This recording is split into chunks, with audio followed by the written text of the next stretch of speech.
బాలీవుడ్ నటి మమతా కులకర్ణి సన్యాసం తీసుకున్న తర్వాత కిన్నర్ అఖారా మహామండలేశ్వర్గా నియమించడంపై విమర్శలు వస్తున్నాయి. కిన్నార్ అఖారాలో మమతను చేర్చుకోవడంపై పలువురు ప్రశ్నిస్తున్నారు. ఆమెకు అర్హత లేదని, ఎందుకు ఆ హోదా ఇచ్చారని ఆగ్రహం వ్యక్తం చేస్తున్నారు. ప్రయాగ్రాజ్లో జరుగుతున్న మహాకుంభమేళాలో కులకర్ణి సన్యాస దీక్షను స్వీకరించారు.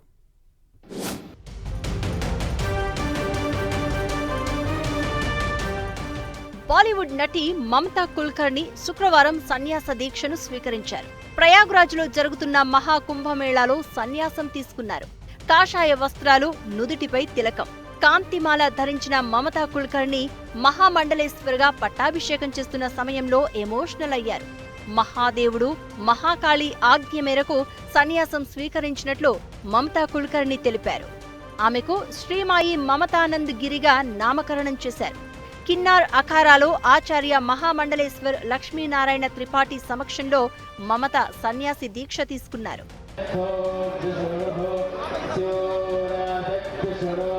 సన్యాసిగా మమతా కుల్కర్ణి కొత్త జీవితం ప్రారంభించారు. అయితే ఆమెను మహామండలేశ్వర్గా నియమించడంపై విమర్శలు వస్తున్నాయి. మహామండలేశ్వర్ కావాలంటే సరైన వ్యక్తిత్వం అవసరమని అభిప్రాయం వ్యక్తం చేస్తున్నారు. మమత జీవితంలో ఎన్నో వివాదాలు ఉన్నాయని గుర్తు చేస్తున్నారు. డ్రగ్స్ కేసులో జైలుకు వెళ్లి వచ్చారని చెప్తున్నారు. ఆమెకు ఇలాంటి హోదా ఇవ్వడం సరికాదంటున్నారు. కుల్కర్ణికి అర్హత లేదని, ఇది అనైతిక చర్య అంటూ ఆగ్రహం వ్యక్తం చేస్తున్నారు.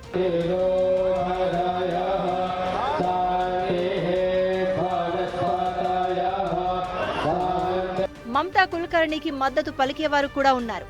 ఆమెపై కేవలం రూమర్లు మాత్రమే ఉన్నాయని, చట్ట ప్రకారం నిరూపించలేదని గుర్తు చేస్తున్నారు.